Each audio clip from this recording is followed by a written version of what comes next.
Wisuda sudah kemarin 18 Oktober. Oh 18 berarti tanggal 8 18 28. Saiki sampe nyuwun hadiah apa? Aku nek penginku jane nek karo sampean iki duduk hadiah sing berupa barang. Apa? Apa? Gak berupa barang iki apa? Ya barangnya sampean. Maksudnya iki barang sing teko sampean ngono lho. Mbok barang sing dikasih oleh sampean. Mau dong. Aku bawa sesuatu loh. Oh. Apa iki tenan ora? Ini tenanan iki. Aduh. Ini tuh sebagai hadiah rasa sayangku ning gone sampean. Amin. Kok amin? Oh, iya. Ucapan sampean gimana tadi? Semoga panjang umurnya, sehat selalu, terus tambah sayang karo orang tua, amin. Tambah sayang karo keluarga, terus? Terutama saya. Sayang pura? Sayang. Kok sayang wis? Ra sida tak kene iki. Sayang cinta. Sayang cinta. Ayo cium sik.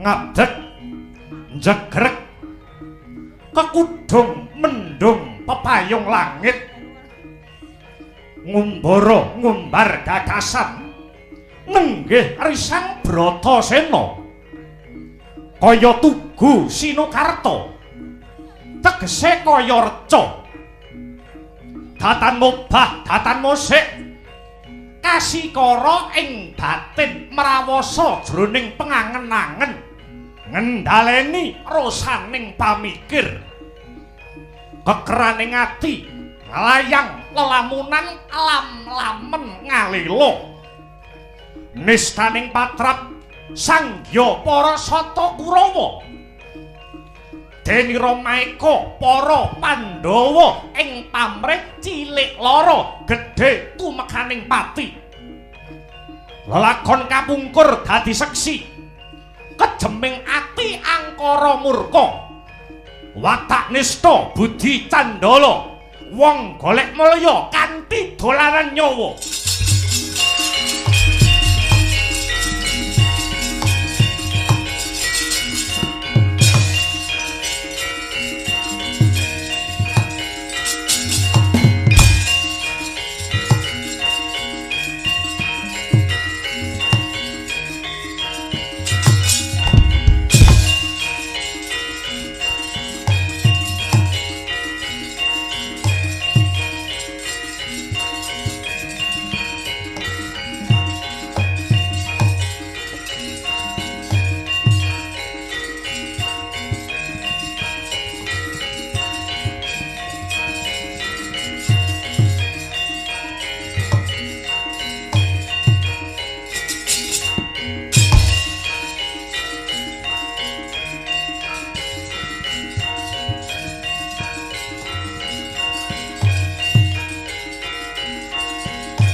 Hyang Suksmana mangadili nuwih payungana marang Dewi Kunti Talibrata sumrambahe marang anak-anakku para Pandhawa. Ngger anakku bocah bagus, bocah sigit, bocah Jentara Dwija Kangka Bratasena Permadi pinten kang sarta tamsen ingkang angka sepisan. Ayo tak derekake nguncukake rasa syukur marang purbaning Gusti ingkang ngakarya jagat. Dene ngantiri palungguhan iki aku kelawan kowe kabeh isih ginanjar kawilujengan Bagas kang sarta waras Yonang. Nuwun inggih mangestokaken dawuh Duh Kanjeng Ibu. Babu Kunti ya mangestokake dawuhmu. Anak-anakku para Pandhawa sumurupa Yongger. Dina iki pun ibu lan jeneng sira kabeh supaya mapan ana bale sigala-gala iki kudu gedhekake rasa kaprayitnan lan pengati-ati. Senadyan to para kadang-kadangmu Kurawa bakal mbalekake separone negara Ngastina marang kowe. Negara Ngastina kuwi tinggalane wong tuamu kang wis nyuwarga, ya kuwi ingkang sinuwun Prabu Pandhu Dewayana. Aja kok jagak-jagake banget Yonang.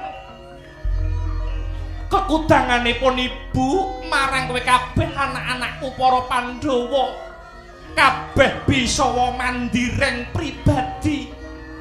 Aja nggantungake marang paweweng wong tuwa kang wis murut marang kasedan jati.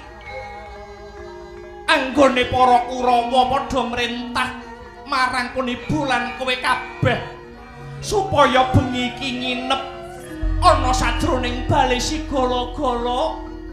Pun ibu bisa maca glagat kang kurang prayoga tumrap kadang-kadangmu para Kurawa ingkang sajake ora lega penggalih yen to kowe kabeh para Pandhawa isih meger-meger urip. Mula ana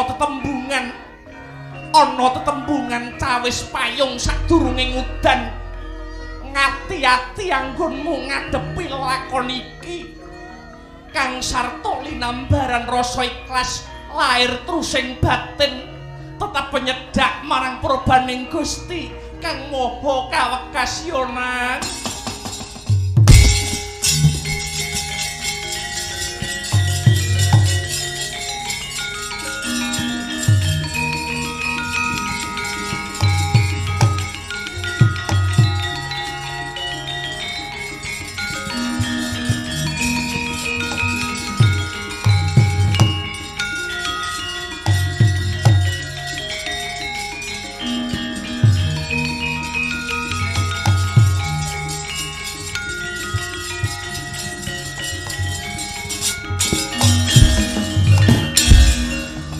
Ranane wong luhung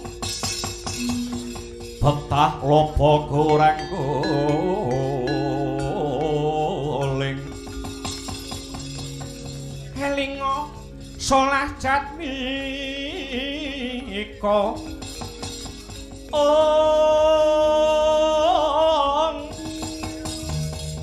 yen macana kudu manis murih sang semping sasama samaning manungsa sami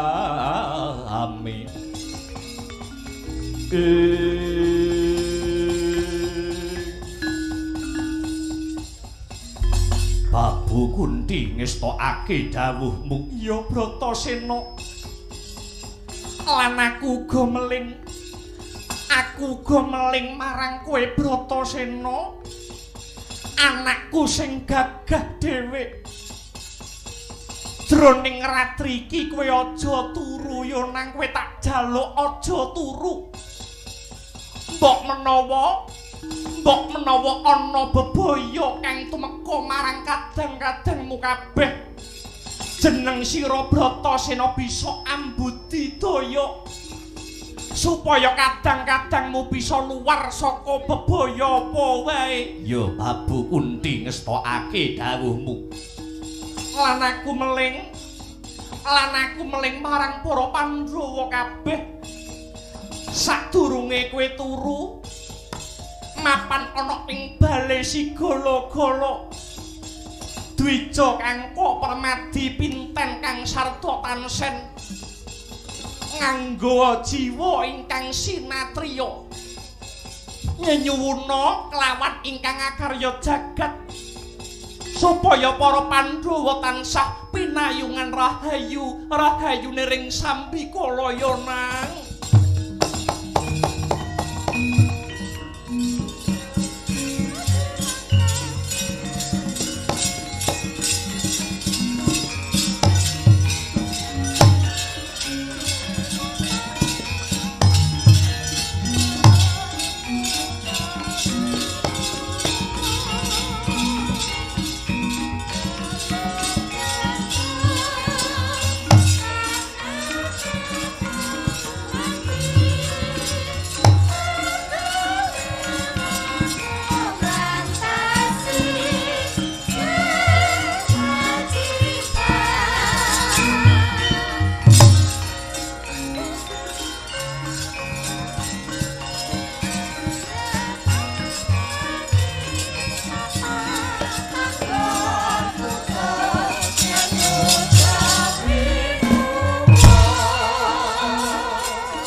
Raden Patih.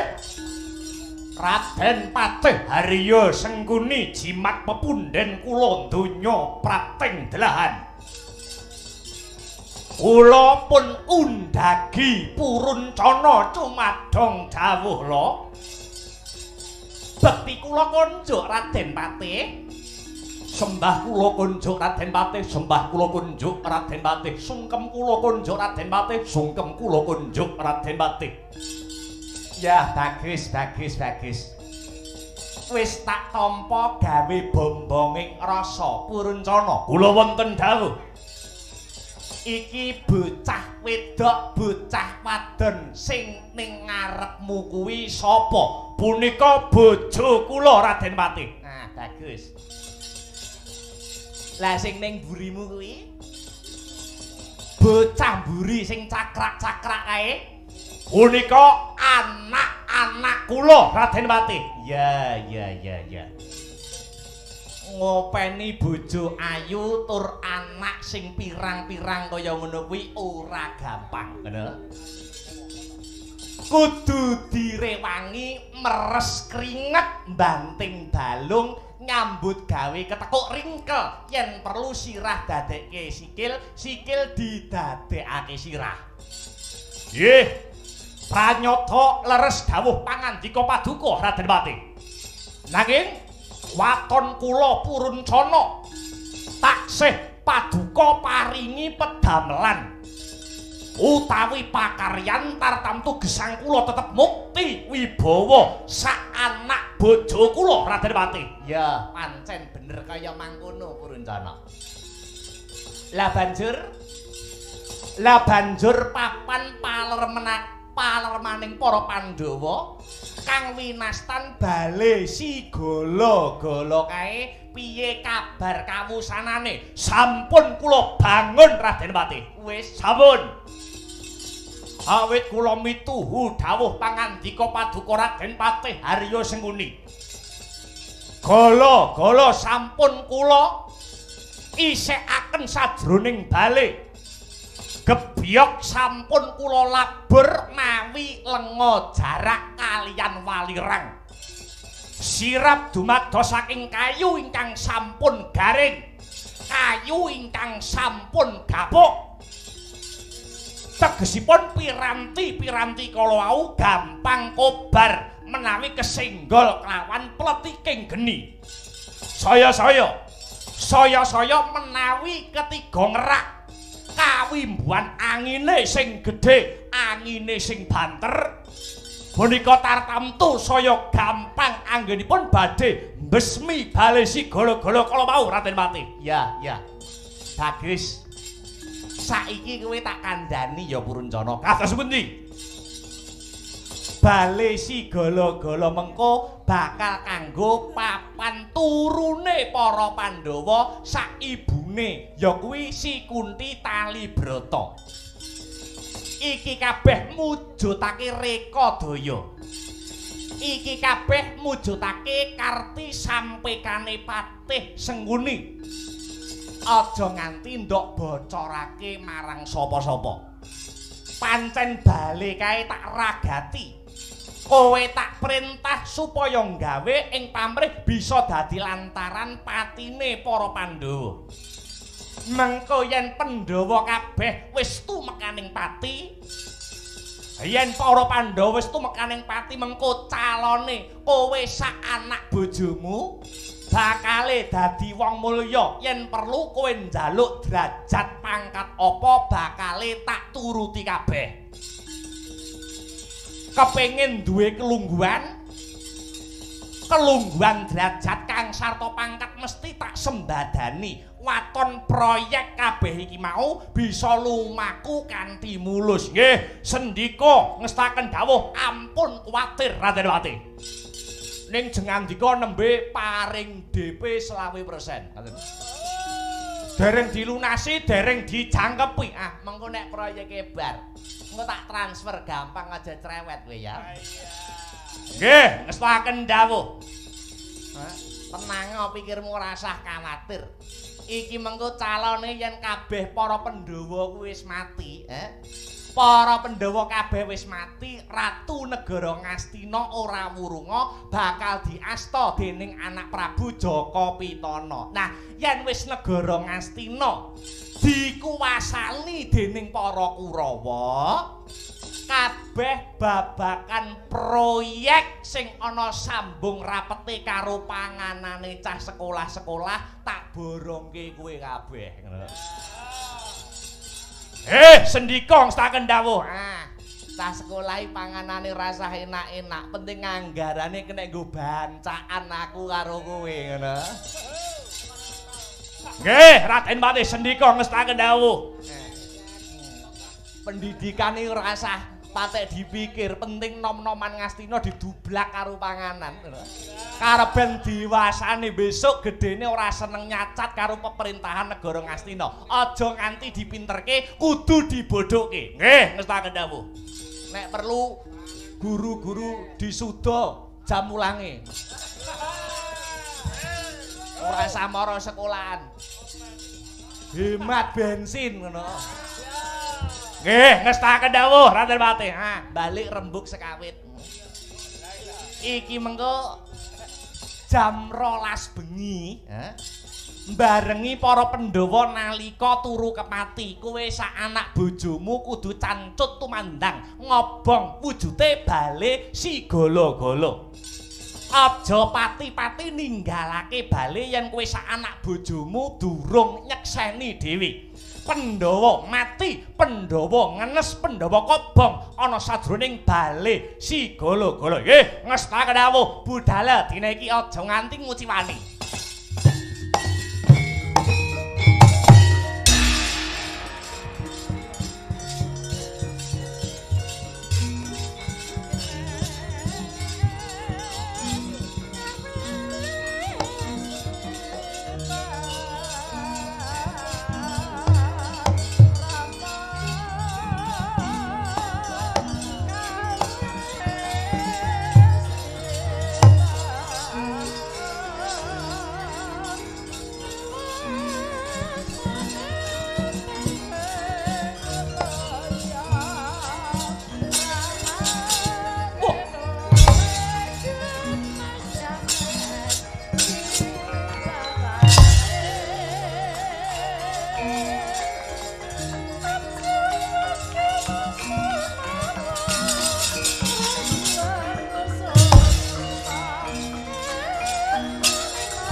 dadi alah.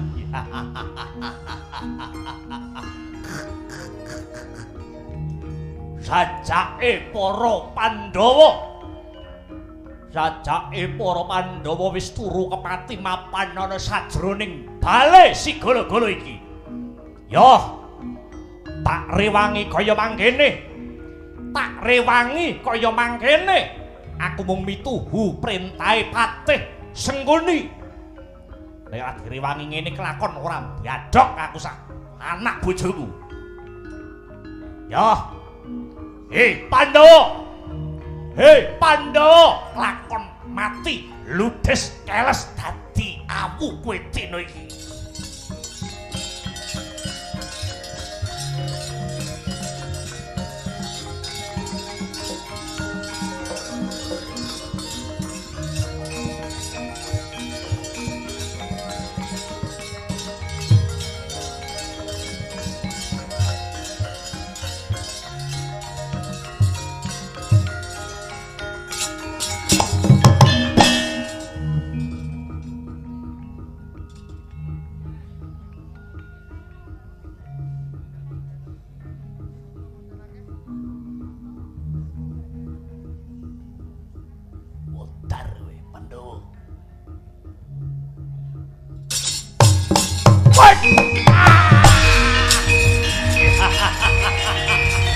Putar kowe Pandhawa.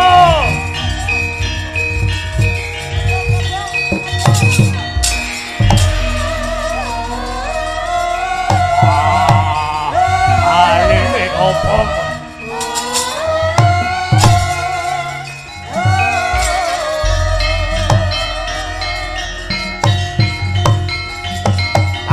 Tangi, balene kobong. Kobong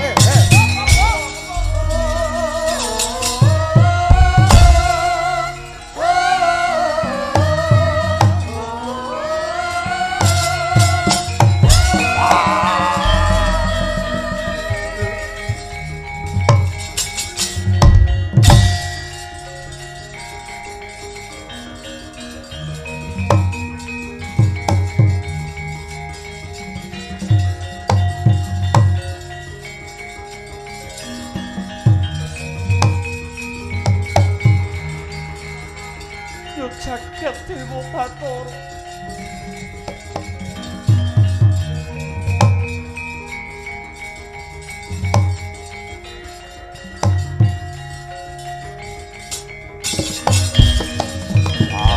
Batu Gundi, aja enak kapienak. Manuta tak bopong, manuta tak gendong. Balene kobong tenan. Bratasena bocah Cendhara. Sing baku kuwi kesametaning dulur-dulurmu. Karepen ibumu wae sing mati ludes keles sajroning bale yonang. Bratasena bocah Cendhara. Karepen aku wae sing mati. Aku anak mbarep minangka dadi wakile wong tuwa Kakang Mas kula kemawon ingkang rayipun permadi ingkang mati kobong wonten ing bali sigala-gala paduka slametaken Kanjeng Ibu kalian Kakang Dwija Kangkok. Wah, aja omong sing ora-ora, aja kandha sing ora-ora. Babu Kunti, jambaken rambutku sing kenceng tak lumpatane bali iki.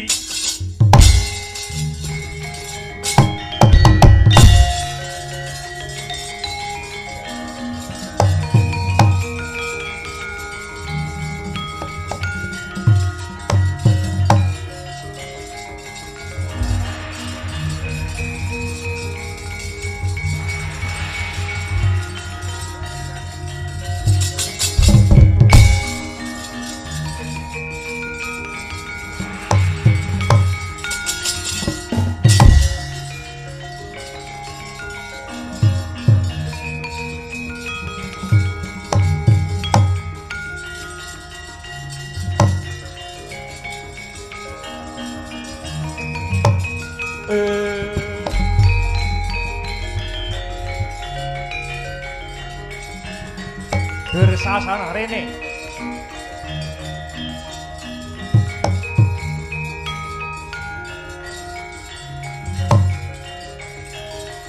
Di, oh,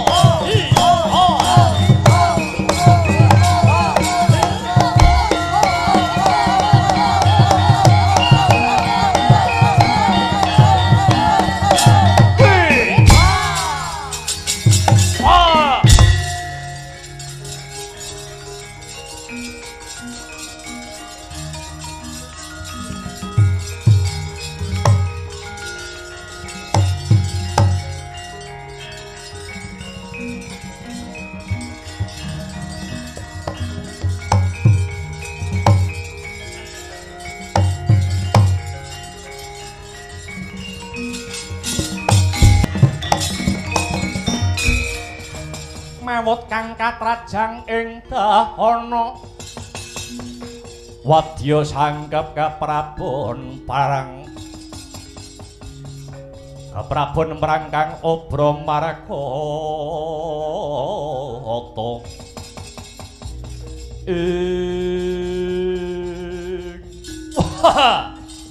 wonten dawuh paman riki ana pate Harya Sangkuni paman nimbali dhateng ingkang putra Banjarjuna kula pundur Sasnarsa jumadhong dawuh paman Dirsasana wonten dawuh ing ripalungguhan iki jeneng sira Dursasana aja enak kapienak aku sumurup dhewe Sangkuni ngerti dhewe nganggo mata sirahku dhewe.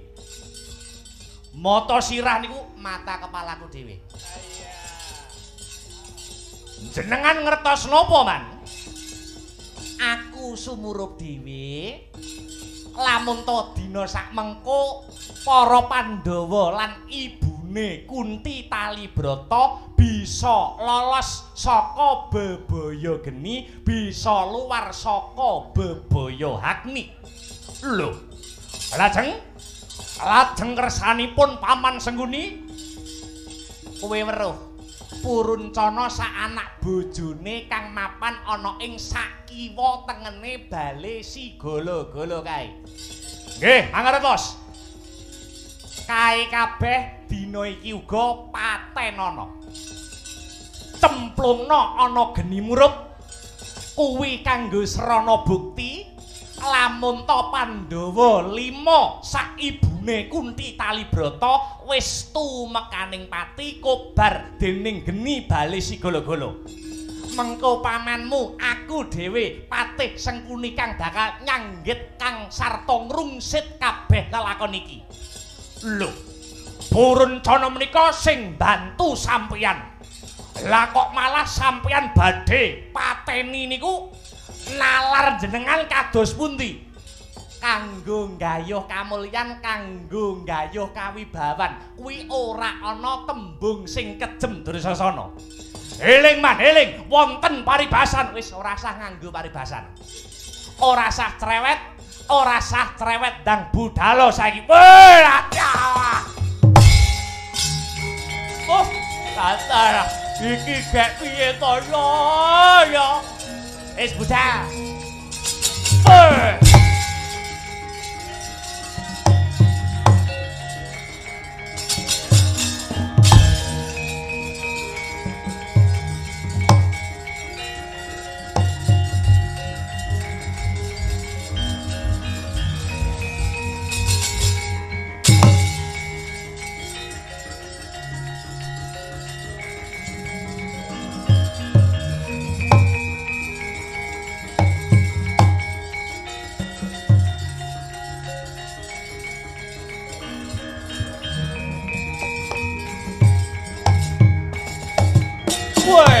Yalah, balene wis kobong, balene wis gosong utawa geseng. Pandhawa lakon mati sing dadi ratu mapan ana negara Ngastina dina iki calone dudu Pandhawa ning para Kurawa. Batu-batu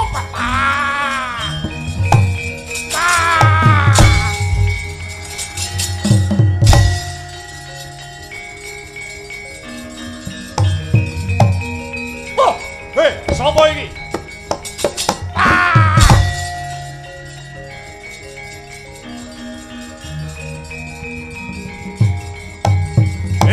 Sapa kowe?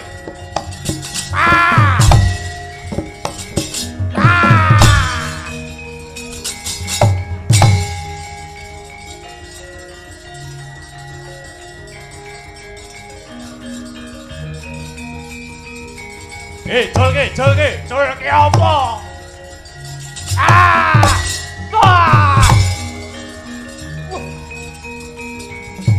Wah, mati aku. Ya.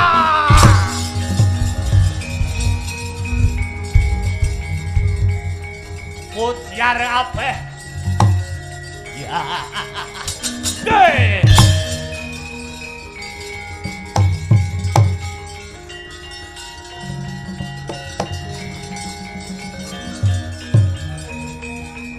Sewaka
Ijil langenira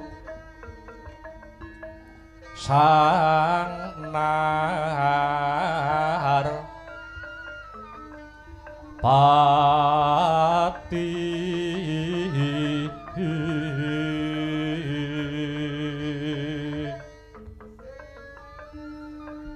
lampah hira alon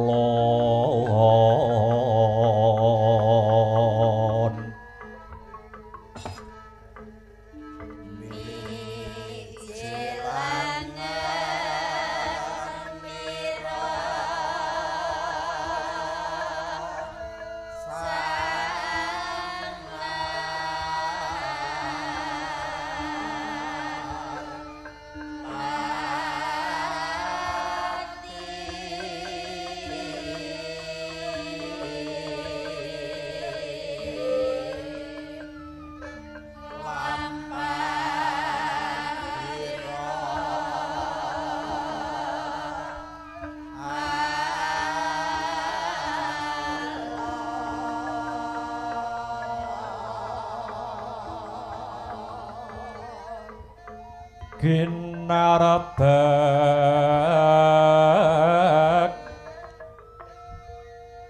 badaya yuwarakna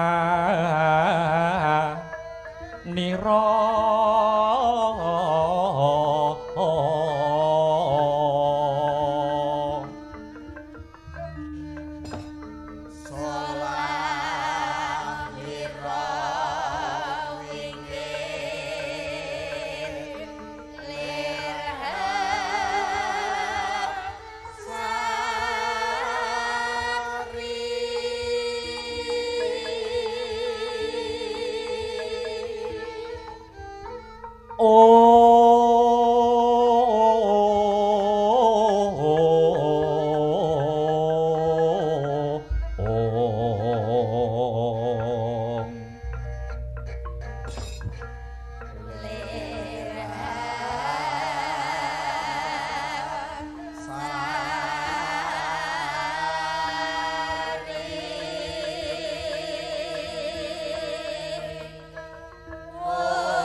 Sari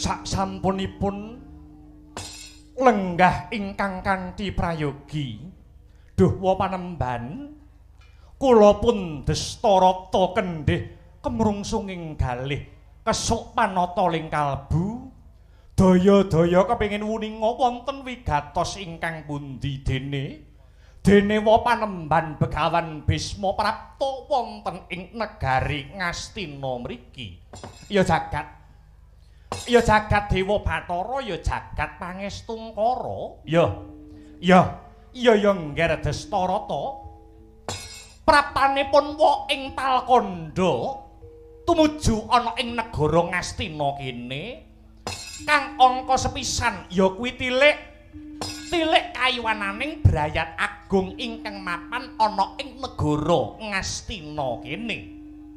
Puji syukur ana ngrasaning Gusti ingkang maha luhur dene kabeh pinaringan karaharjan keslametan kang sarta pinaringan kebagas warasan tah dungkap ingkang angka loro pun wa ngaturake alam oneng alam kuwi tembung lawas oneng tegese kangen awit sakwetara candra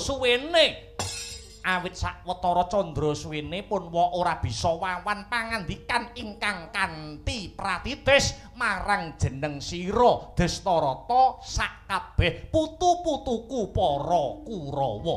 Tah dungkap angka 3 pun wa bakal ya kuwi bakal nyatakake pawarta.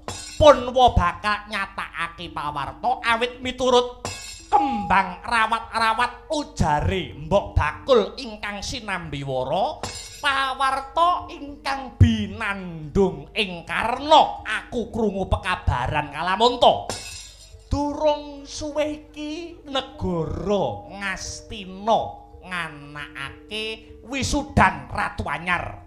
Tah sapa sing diwisuda mapan ana ing keprabon negara Ngastina ora ana liya putramu Pambayun, putramu Pambarep, Kurawa, si Kurupati ya si Jaka Pitana.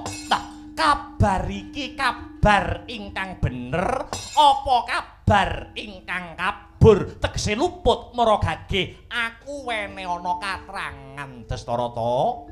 Lho nggih kaluhuran dawuhipun jengandika wa panemban Begawan Bisma ing pertapan Talkanda bilih dereng genep sepasar negari Ngastina ngawontenaken wisudan Ratu Anyar.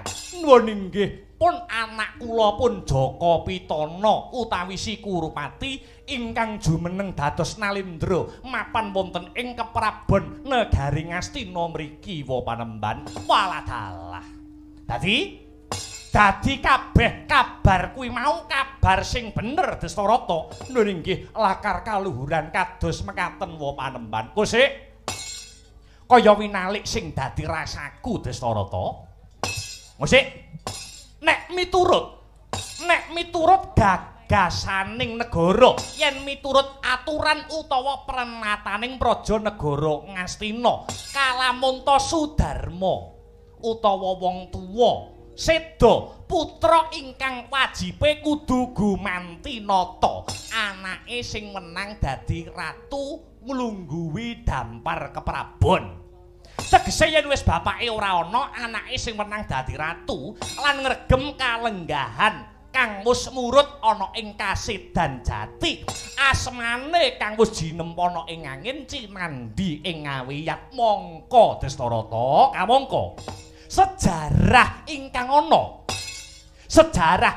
ana negara Ngastina iki sadurunge Jaka Pitana sing dadi ratu luwih dhisik ana kene kuwi ora ana liya kejaba mung adimu Si Pandhu Dewayana. Ya mung adimu Prabu Pandhu nalika semana kesiku dening Begawan Ki Mindama nalika do kepungkur. Mula ora dawa uripe Pandhu, adimu Pandhu mati enom. Tah yen to nyatane sing dadi ratu kuwi Pandhu sadurunge Si Jaka Pitana. Yen to nyatane sing dadi ratu luwih dhisik kuwi Pandhu kuwi wis seda. Kudune sing dadi ratu utawa sing mengkoni praja kuwi dudu Si Jaka Pitana, nanging anake Pandhu Dewayana ya kuwi ora ana liya kejaba para Pandhawa. Tah bab iki Destarata, babakan iki sing ndadekake ganjelan utawa cara itungan ganjil sajroning rasaku. Kowe dititipi karo adimu Pandhu, dasarmu apa, wewatonmu apa, kowe dititipi negara Ngastina kelawan adimu Pandhu Dewayana, kelawan ngenteni diwasaning para Pandhawa. Sing menang ngrenggani negara Ngastina iki ya mung para Pandhawa. Lah kok iki kowe wis nemtokake pilihan Si Jaka Pitana sing mbok dadekke ratu. Dasarmu saka ngendi Destarata?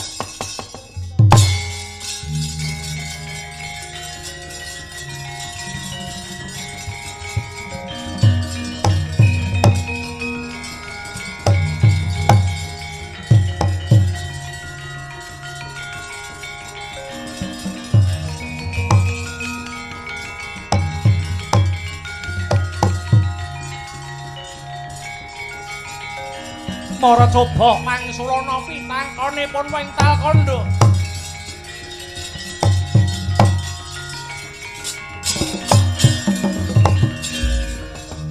Kontap utamaning katong dinya karatateng budaya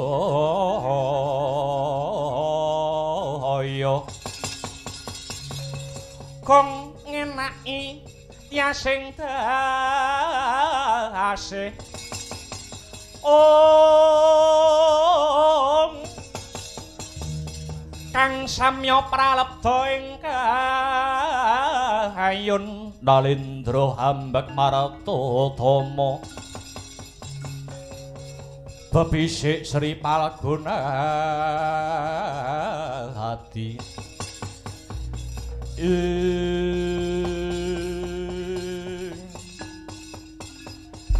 wis gageh pitakonku Wangsulana Destarata. Kurawa utamane Jaka Pitana kuwi sejatine ora duweni hak, ora duweni wewenang tumrap negara Gajah Uya kene. Krana negara Ngastina kene tinggalane Pandhu Dewayana. Lah kok sing kok dadekke ratu kuwi si Jaka Pitana. Ayuh Pangsulana, dasarmu apa? Wewatonmu apa? Destarata. Waduh. Wa Panembahan.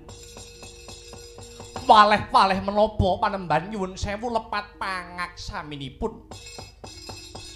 Tartamtu wonten dasar ingkang sarta wewatonipun kula misuda anak kula Pambayun nuwun inggih pun Jaka Pitana. Lah iya kuwi sing tak takokake Destarata.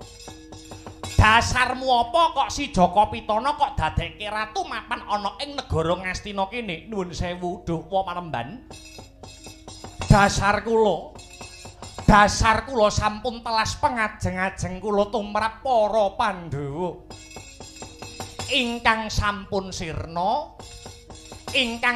sirna utawi tumekeng lalis nalika jaman lelakon bale Sigala-gala. Lugunipun para Pandhawa badhe dipun paringi kamukten praja Ngastina namung kemawon Duh Panembahan. Nalika para Pandhawa tilem kepati mapan wonten ing bale Sigala-gala duk rikala semanten mboten ngertos sangkan paraning bilai. Mboten ngertos sangkan paraning bilai Pandhawa kobong sadroning wisma bali Sigala-gala kala wau Duh Panembahan. Oh ngono nuwun inggih.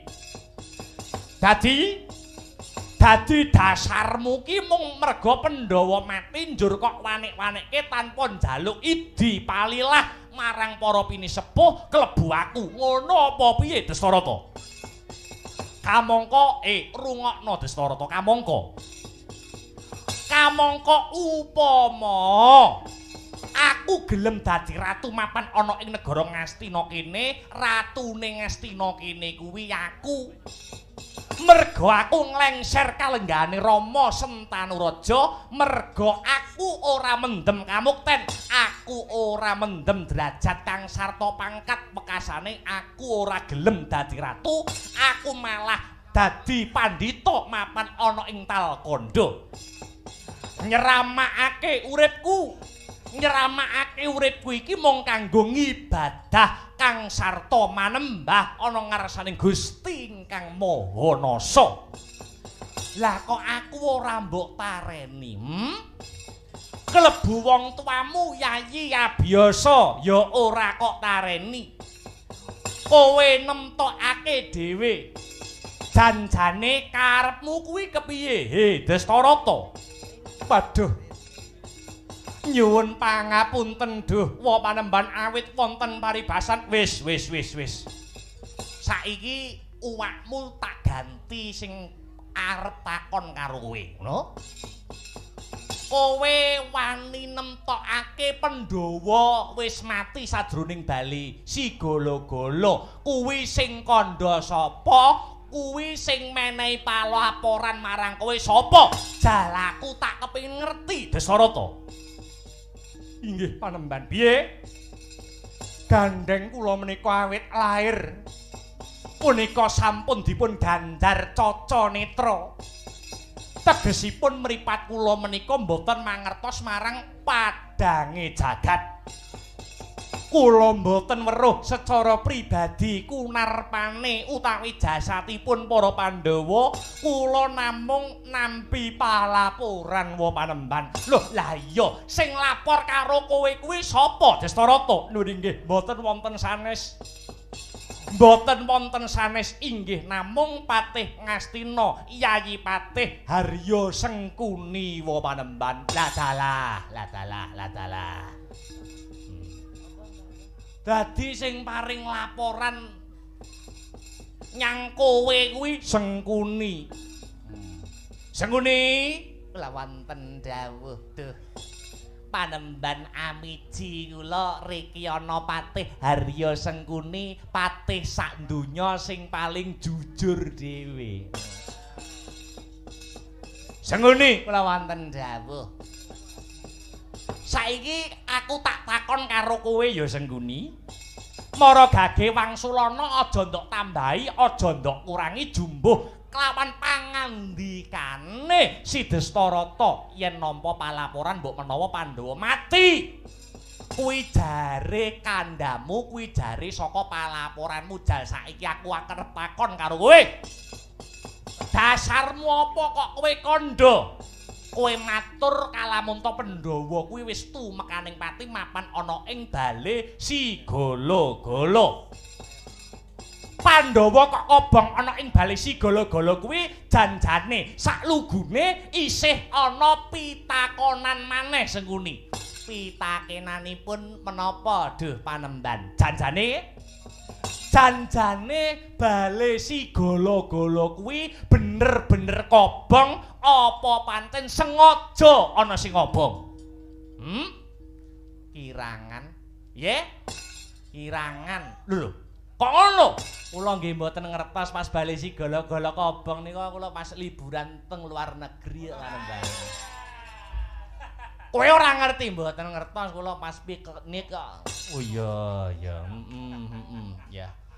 Kowe ora ngerti kula mboten mangertos, kula mboten paham. Lah banjur kowe kok kandha menyang si Destarata Kalamunta Pandhawa mati gosong-geseng mapan ana ing bale si Gala-gala. Dasarmu apa inggih? Dasar kula Duh Panembahan nuwun inggih sak sampunipun dahana menika sirep kula manggihaken bangke, kula manggihaken kunarpa ingkang geseng. Bangke ingkang kobong cacahipun wonten 6. 5 sipating priya, setunggal sipatipun wanita. Wonten mriku kula saged nemtokaken hanyimpulaken yen sing mati dhateng bali si Gala-gala menika para Pandhawa saibune Kunti Talibrata. Ya. Dadi paugeranmu kuwi Sengkuni nuwun inggih lakar kasinggihan Panembahan. Yen to pancen Pandhawa kuwi wis mati ana ing bale si Gala-gala kudune bangke sing kok temokke mau cacahe ora mung 6 amarga Punakawan, Semar, Gareng, Petruk, Bagong kae ya melu turu ana ing bale si Gala-gala. Kudune bangke sing kok temokke ana sajroning bale ora mung 6 ning malah kepara 10 merga Punakawan ya melu turu ana ing bale si Gala-gala. Lho, sinten sing ngertos Panembahan? Sinten sing ngertos? Nalika bale si Gala-gala kobong, Punakawan papat niku pas tuku rokok utawi tuku kopi ngaten. Iya. Sapa lho sing ngerti Pas medal satemasing mati, wekasan sing mati kobong ana sajroning bali si Gala-gala, Punakawan ora melu mati. Menika dasaripun. Iya. Kowe jek iso endo, kowe jek iso selak. Pandhawa ki isih urip mati. Urip mati. Urip mati Pandhawa niku. Dasaripun napa? Dasaripun menapa Paduka Panembahan kok ngendika Kalamunta Pandhawa menika taksih sugeng? Dasare kowe isih eling apa Rasguni? Kowe isih eling apa ora rikalane lelakon jaman Prabu Baka? Prabu Baka, ratuing negara Eka Cakra, ratu sing doyan mangan daginge manungsa. Kae wis mati apa durung Sengkuni? Inggih, sampun Panembahan. Kowe eling apa ora sing mateni sapa? Sing mateni ora ana liya kejaba mung panenggak Pandhawa si Bratasena. Kuwi dasarku aku bisa kandha Kalamunta para Pandhawa isih urip tak ndungkap dasar ingkang angka 2 Sengkuni. Ana maneh nalika lakon jaman Gandamana sayembara. Sapa sing bisa ngalahake Gandamana bakal entuk putri boyongan. Sing bisa ngalahake ora ana liya ya mung si Bratasena. Kuwi dasar angka 2. Dadian kowe nemtokake para Pandhawa kuwi wis mati, kowe kleru, kowe luput. Ora mung jare. Kowe ngerti, kowe iso nyimpulke Pandhawa mati mergo tembung jare. Ana tetembungan wong kene ngarani jare kuwi tembung kere, ngono. Aku wis ngerteni dhewe, aku wis sumurup dhewe. aku wis sadwarep kelawan para Pandhawa lan ibune Kunti Talibrata dadi cekak cukupe sing nguni. Pandhawa sak ibune Kunti Talibrata isih urip durung mati sing nguni.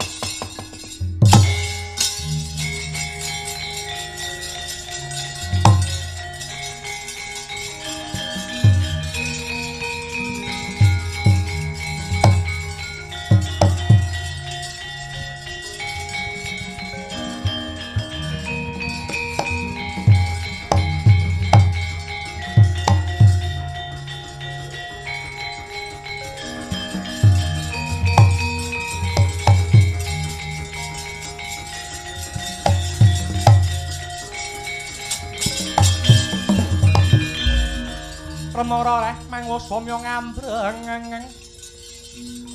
kadhi karunaning kaswasih ring marga Hamalakung are sang Ganta Mastrat maca leng-leng lalu mangulati Surya mangrangsang wayah Surya mangrangsang wayah Umyus Hamarawayanto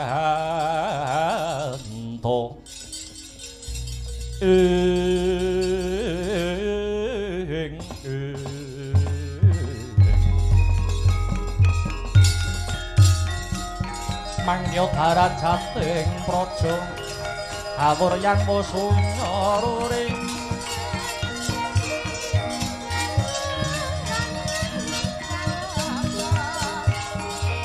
ora pangrehing ukara karana tanpa panupi ati lar silas suci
iku saknyatane kunjang sarat winangun keteman naluri rinekto muni rinekto dirakan prewasa karniasi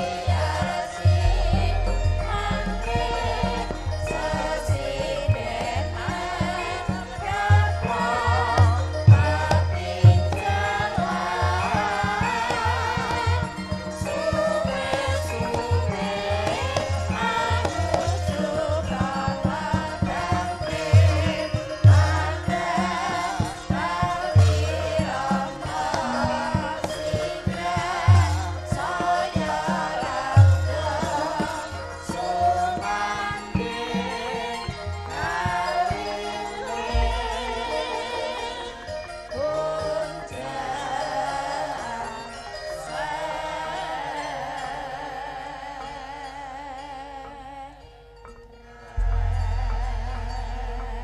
Kaleming mawa limut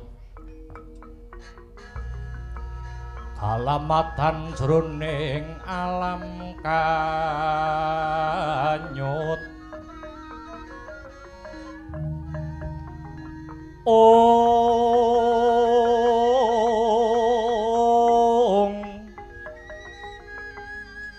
saknyatane iku kanyatan kaki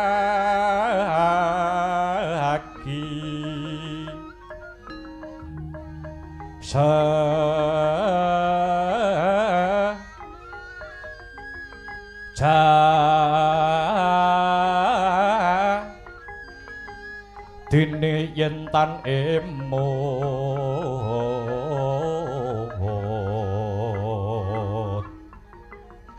ing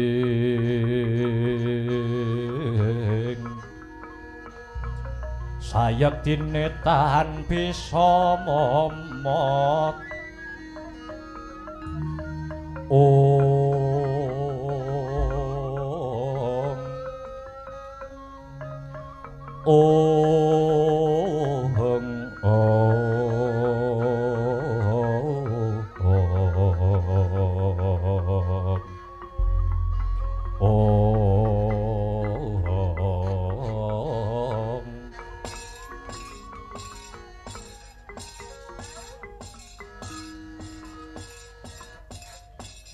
ya jagat dewa Bathara ya jagat Pramudita welah dalah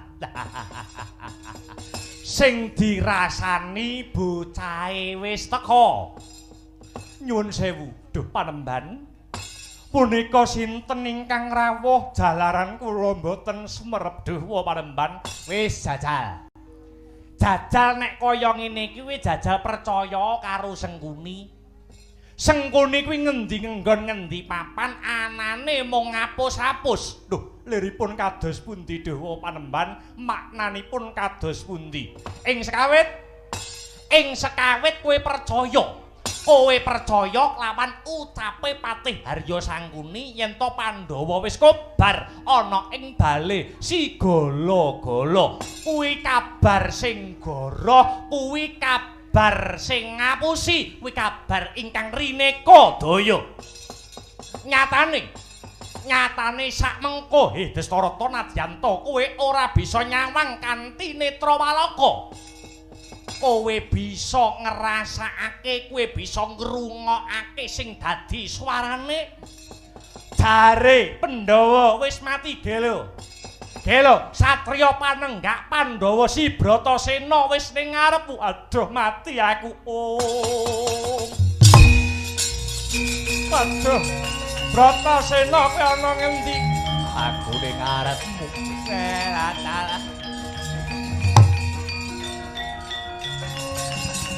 Waduh Bratasena.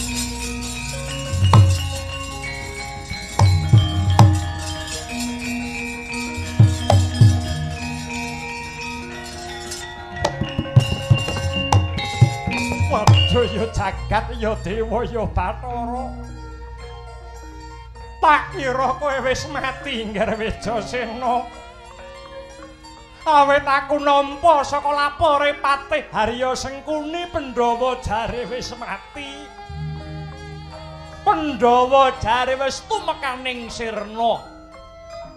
Aku rumangsa kadosan karo wong tuamu Prabu Pandhu Dewayana ingkang wis murut marang kasedan jati. Nanging bareng kowe ana ngarepe Punwa, aku bungale. Aku seneng, aku bombong merga Pandhawa isih jangkep urip. Pangestumu Pandhawa bisa luwar saka bebaya geni ingkang mapan ana ing bali Sigala-gala. Wah Dewa, yen pancen kaya mangkono, apa sing diucapake karo Patih Sengkuni kabeh kuwi goroh, kabeh ngapusi. Sengkuni. Kula teng mriki Panembahan. Dretek kowe. Iya. Lekno mripatmu iki sawangen Bratasena isih meger-meger urip. Pandhawa isih jangkep 5, Kunti ya isih pinaringan panjang yuswa. Wah, kowe ngapusi aku bosok cangkemmu Sengguni. Kebangetan kowe. Kamangka negara Ngastina. Negara Ngastina wis kadung tak wenehke marang anakku si Jaka Pitana. Destarata, lungguh Kang Prayoga, nyebar godhong karo sabara sawetara Destarata.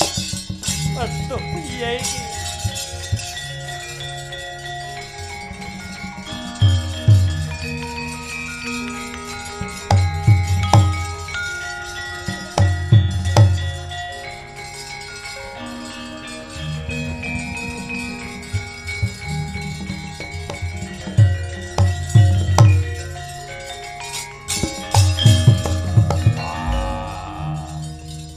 Destarata bapakku gedhe. Kowe ora perlu ngetuni lelakon ingkang wis kawuri. Kabeh mau wis pinurba dening panguwasaning Gusti ingkang Maha Suci. Nanging Astina iki hakmu, hake para dulurmu Pandhawa. Kamangka wis kadung tak wenehke kelawan kakangmu ya kuwi si Jaka Pitana. Yen kowe njaluk negara tinggalane bapakmu tak wenehke saiki Bratasena. Aja salah panampa. Pekaku rene ora arep njaluk negara Ngastina tinggalane bapakku Pandhu. Nanging tekaku ana negara Ngastina paring pekabaran kalamunta para Pandhawa isih jangkep urip. Para Pandhawa isih jangkep negara Ngastina kene kareben dinggo kakang-kakangku para Kurawa. Anggone padha kemul kamukten. Mukti wibawa Anyakrawati ambal denda. Para Pandhawa ikhlas lair trusing batin. Ora bakal ngundat-undat negara warisan tinggalane wong tuwa. Para Pandhawa kepengin mandireng pribadi. Tegese ora njagakake paringane para pinisepuh. Welah dalah. Luhur bebudenmu Bratasena. Lajeng menika kados pundi wa panemban ngene bae. Ibarate klasa sing gelar Sengkuni, sing gulung ya kudu Sengkuni. Sengkuni, kula wonten jawuh. Iki sing gelar perkara kowe. Kowe kudu bisa nggulung rampungke perkara iki. Janji kowe ora bisa ngrampungke perkara tak deplok cengelmu Sengkuni.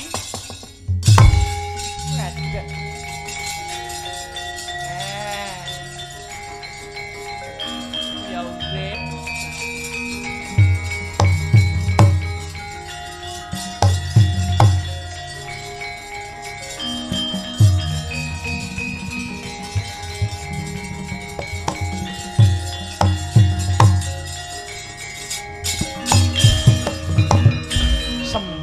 Sembah nuwun. Wanci saha sasana ingkang dipun paringaken dhateng kula Patih Harya Sangguni. Ingkang kula hormati Kakang Adipati. Panemban Bisma ingkang kula pepundi, anak angger Jaka Pitana ingkang satuhu kula tresnani. Ngudar gagasan supados negara Ngastina mriki enggal nemokaken wujudipun titik terang. Ngudari reruwet madangaken pepeteng saderengipun. Makaten sakmenika menika ibaratipun sega sampun dadi bubur. Ngastina sampun diwengku dening anak angger Jaka Pitana. Lah kagem liru, kagem ijol. Pandhawa prayogi dipun paringi bumi mrentani utawi alas ingkang sinebat Wanamarta inggih alas Simbar Maruta. Papan dunungipun wonten sakwingkingipun negari Ngastina. Menika wonten lemah kosong ukurane 15 hektar. Menika alas gledekan ken mbabati para Pandhawa. Yasa negara, gawe negara sing apik, gawe negara sing becik. Pripun mrika Dawa Panemban? Gumantung kowe Bratasena. Kowe gelem apa ora dijoli wujute Panamarta utawa bumi merentani kang sinebut alas Simbar Maruta? Ya aku gelem. Nah, ngono.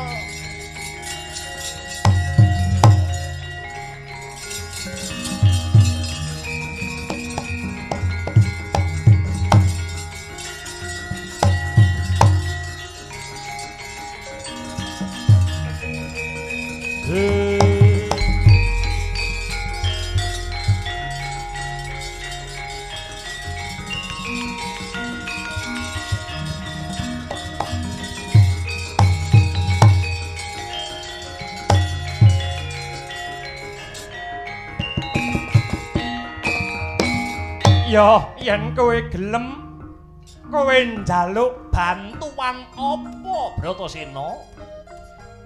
Kowe apa njaluk bantuan Wadyabala? Mengko Wadyabala sakanane karep ben dikerahke bantu para Pandhawa anggone bakal ndabati Wanamarta. Apa kowe njaluk bantuan dhuwit, bantuan probea? Mengko karep ben bondo donya negara Ngastina dikuras kanggo ngragati para Pandhawa anggone bakal yasa wujuding negara. Aku ora njaluk bantuan Wadyabala apa maneh wujuding bondo donya. Sing tak jaluk mung pangestuning para pinisepuh. Muga-muga saka dongane para pinisepuh bisa sembodo ingkang jinangka rahayu ingkang tinemu Basuki kang kaesti gagah ingkang jinangkah dening para Pandhawa. Ora susah ndadak kesuwen. Dina iki uga aku njaluk pamit lan pangestu. Ya, pangestuku ndanyu mili Bratasena Hyang Dalkanda Hyang Bisma. Bratasena njaluk pamit bakal mbabati Wanamarta. Ya, Bratasena iya. Pangestuku gumraja kaya banyu seduda, muga-muga apa sing dadi gegayuhaning para Pandhawa anggone kepengin mbabati Wanamarta kanggo srana hambangun wujuding negara bisa kasembadan kalih saka Beka Sengkala Bratasena. Gandanya sekar kehatung